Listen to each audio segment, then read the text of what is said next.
En este video te voy a contar qué fue lo que hizo Macri con la economía. La deuda, el FMI, el ajuste, todo. Mirá. Para entender la economía argentina, primero hay que entender cómo funciona la economía de cualquier país. Se divide en dos sectores, el público y el privado. O sea, el gobierno y todo el resto. Las personas y las empresas. Al gobierno le entra plata. Más o menos el 90% de lo que entra es por impuestos. Y con esa plata que entra tiene que bancar todo esto. Jubilaciones, transferencias sociales, salarios estatales, subsidios, seguridad y obra pública. También educación y salud, pero de eso se hacen cargo las provincias más que nada. Ahora, si con lo que un país recauda de impuestos puede pagar todo eso y encima le sobra plata, tiene lo que se llama superávit fiscal. Si no puede pagarlo, que es como cuando vos no llegás a fin de mes, tiene déficit fiscal. Bueno, ese es el Estado. Después está el sector privado, que son todas las personas y empresas del país que producen cosas y ofrecen servicios. Cuando producen, pagan impuestos. Cuando consumen, pagan impuestos. Cuando venden acá o afuera, también pagan impuestos. O sea, las personas trabajando generan riqueza para ellos y para el Estado. En 2015, en Argentina, el sistema estaba roto, a punto de explotar. Ese año le entraban al Estado 1.200.000 millones de pesos. Y mirá, acá hay exactamente 1.200 porotos que representan esa plata. Y así es como se los gastaron. 535 en jubilaciones y pensiones, 320 en transferencias al sector privado, 200 en salarios y gastos de funcionamiento del Estado. Y 160, no alcanza para la obra pública. Es más, me faltan 15 porotos. Y 26 más para las AUH. Y otros 24 para financiar a las empresas públicas que pierden plata. Y 47 para las universidades públicas. 27 para transferencias a provincias. Y 70 para bienes y servicios, que es todo lo que se necesita para funcionar. Y 18 más para otras cosas. Tener porotos rojos significa que había déficit fiscal. Y en 2015 fue de 224.000 millones de pesos. El Estado gastó un 20% más de lo que recaudó ese año. ¿Pero cómo seguía funcionando el país entonces? ¿De dónde sacaban la plata? Bueno, subieron los impuestos. Y también inventaron nuevos impuestos. Un sistema de retenciones móviles para determinados productos. El recargo por compras con tarjeta de crédito o débito en el exterior. Bueno, todo eso era para que el Estado pudiera recaudar más plata para financiarse. Pero necesitaban más todavía. Entonces le ordenaban al Banco Central que imprimiera. Imprimir plata genera inflación. También agarraban plata que era de instituciones del gobierno, como ANSES o el Banco de la Nación. No era plata para gasto público, pero la usaron igual. Y el sector privado, las empresas la tenían complicada. Argentina era la tercera economía más cerrada del mundo, debajo de Nigeria y de Sudán. Significa que absolutamente nada podía entrar o salir del país. Si pasaba, era por una excepción. Y para eso, las empresas tenían que hacer muchísimos trámites que todavía no estaban digitalizados. Así, llevábamos 2 años y medio constante en la caída de las exportaciones, desde junio de 2013 a diciembre de 2015. Y 6.000 empresas exportadoras murieron, 6.000 de 15.000. Y la gente, como lo que el Estado destinaba a subsidios era muy alto, algunas personas pagaban re barata la luz, el gas y hasta el bondi. Había plata en la calle, en los bolsillos de algunos, pero el sistema estaba a punto de explotar.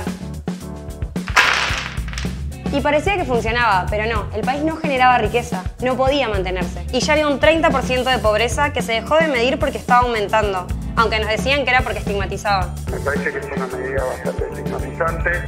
¿Te acordás? Y que era menos que la Alemania. ¿Pero vos decís que tenemos menos pobreza que Alemania? Y sí, aunque no te guste. No había datos, no había INDEC. Tampoco había noticias de la inflación, pero era del 30%. How much is inflation in Argentina at this moment? Es un... ¿Puedo cortar esto? ¿Me acuerdo? Sobre. No sé.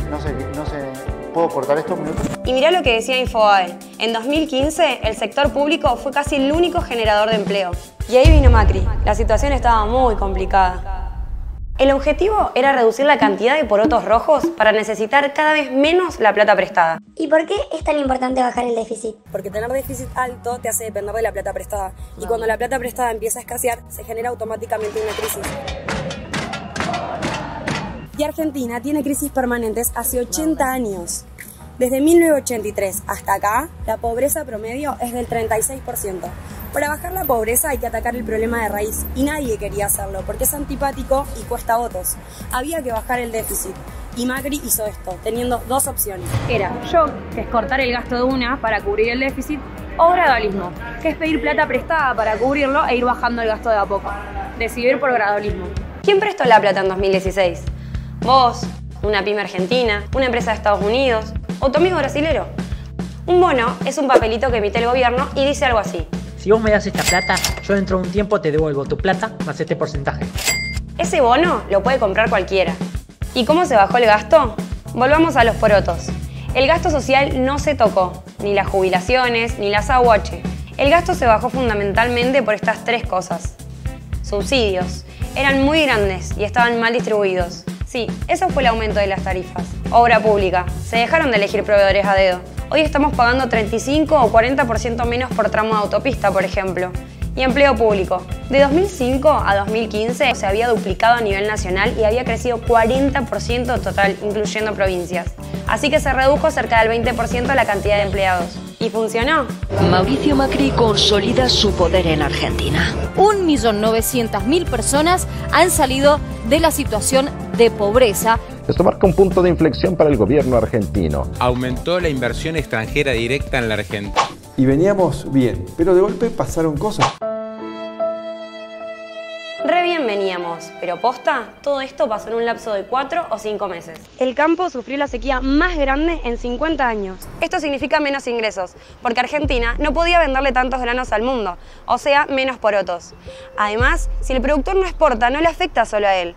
Se reduce el consumo en los pueblos, no se vende maquinaria agrícola y son menos porotos, porque acordate que los porotos blancos se generan por impuestos. Se triplicó el precio del petróleo. Pasó de 25 a 75. Eso hace que los subsidios le salgan más caros al Estado. Menos porotos todavía. La Reserva Federal, que es como el Banco Central de Estados Unidos, subió la tasa de interés. Eso quiere decir que empezó a pagar más por la plata que le depositaban ahí. Así que muchos que tenían plata en Argentina la sacaron y la pusieron allá. Además, que la Reserva Federal mueva la tasa de interés no es algo común y genera pánico. El dólar pasó de 20 a 40 en pleno quilombo. ¿Por qué subió?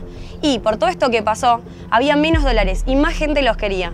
Es oferta y demanda. Si hay menos disponibilidad de una cosa, empiezan a subir su precio. Con este panorama, lo que buscó Macri fue contener la situación y volver a la estabilidad. Para eso hizo todo esto. Subieron la tasa de interés. Esto era para que convenga más tener pesos que comprar dólares. También empezaron a intervenir en el mercado del dólar y establecieron un precio máximo y un precio mínimo. Si el dólar subía a determinado precio, el Banco Central intervenía y lo bajaba. Esto era para dos cosas: para reacomodar y estabilizar el precio y para detener el aumento del gasto. Subieron los impuestos y volvieron las retenciones. Aunque no llegaron a ser tan altas como en 2015, también bajaron el gasto en obra pública. Las obras que se venían haciendo se siguieron, pero no empezaron nuevas. Recurrió el FMI, que es una entidad que te presta plata cuando nadie quiere prestarte. Un montón de países lo hacen, pero ojo, el FMI no le presta plata a cualquiera. Tenés que mostrar un plan de gobierno que demuestre que la podés devolver. Este fue el préstamo más grande en la historia del FMI. Y no es porque sí, es porque el plan de Macri generó confianza. ¿Y qué hicieron con esa guita? Lo mismo que antes, usarla para bancar al Estado. Para cubrir los gastos mientras se seguían haciendo cambios estructurales. Como dijo Macri en el debate, de cada 3 pesos que se pidieron, 2 fueron para pagar deudas del gobierno anterior y el restante para bancar al Estado.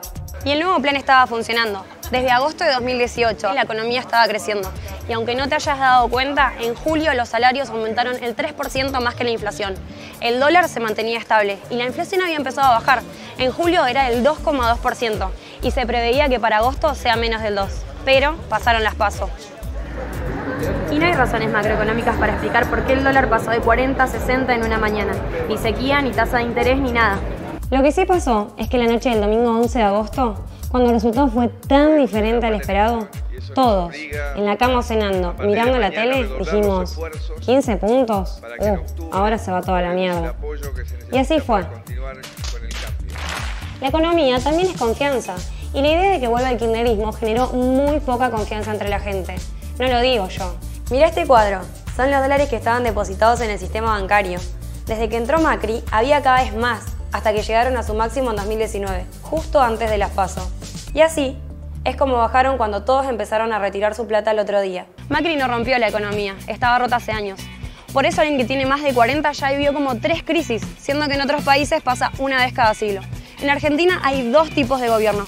Uno que se preocupa por el presente y conservar el poder, y otros que piensan y diseñan un futuro para el país. Yo prefiero lo segundo, y por eso voto a Macri.